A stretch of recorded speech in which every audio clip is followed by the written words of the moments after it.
देखिए, पिछले 20-25 दिनों से पंजाब एक कुदरती आफत से गुजर रहा है।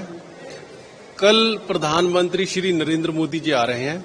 हम उनको जी आया यानी कि वेलकम आखते हैं, उनको बोलते हैं और ये उम्मीद करते हैं कि कल वो एक बड़ा राहत पैकेज वो पंजाब को देके जाएंगे। 20,000 करोड़ रुपए का एक प्रीलिमिनरी एस्टिमेशन है जो अभी तक नुकसान हो चुका।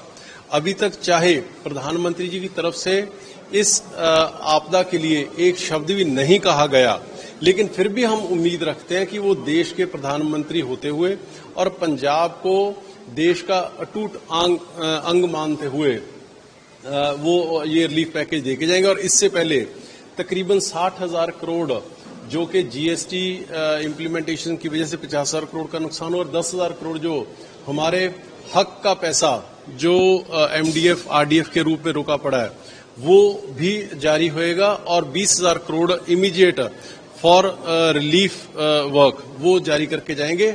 हम ये आशा करते हैं, उम्मीद करते हैं कि इस विपदा की घड़ी में उन्होंने अफगानिस्तान को अर्थक्वेक के लिए मदद की भारत ने। अच्छी बात है, हम उसका स्वागत करते हैं। देश हमेशा जो भी दुनिया में कोई विपदा में खड़ा होता है उसके साथ खड़ा होता है, लेकिन मैं ये भी याद कराना चाहूंगा कि जी पंजाब भी एक टूट भाग्य है देश का।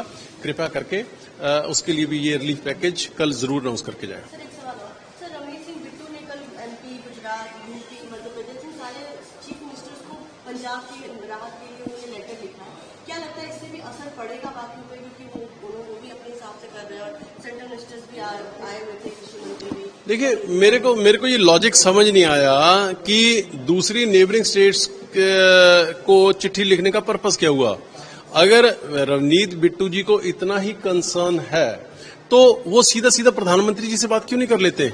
अल्टीमेटली अगर किसी भी स्टेट को कोई रिलीफ पैकेज चाहिए तो आएगा तो केंद्र सरकार से बात नहीं करनी, प्रधानमंत्री जी को ये दरखास्त नहीं करनी, लेकिन इधर उधर चिट्ठियां भेजी जाओ।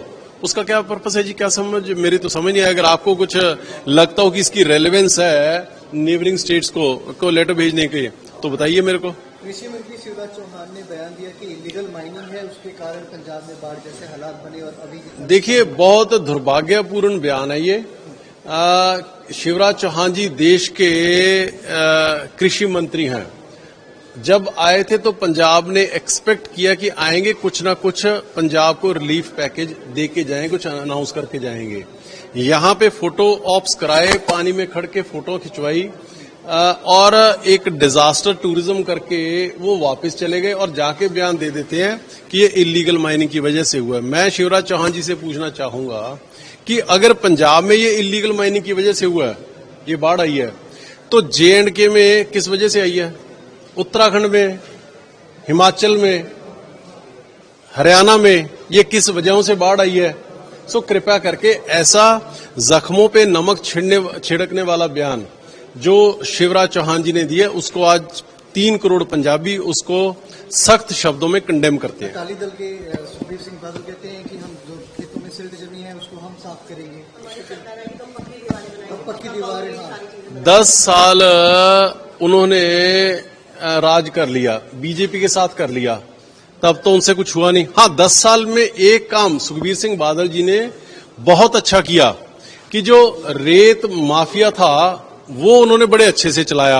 अब आई थिंक ये जो सिल्ट या रेत लोगों के खेतों में आ गई है उसको उठाने की बात करना और ऑफर करना, ये भी शायद सुखबीर सिंह बादल जी का, क्योंकि 8-8.5 साल से वो इस बिजनेस से आउट हैं, उनको शायद वही बिजनेस अपॉर्चुनिटी नजर आ रही है कि अगर लोगों के खेत में रेत आ जाएगी तो मैं उसको उठा के बेच लूंगा। सो कृपया सुखबीर सिंह बादल जी, आप अपने काम पे ध्यान दीजिए। पंजाब सरकार लोगों का हाथ पकड़ने के लिए, उनको सपोर्ट करने के लिए वचनबद्ध है।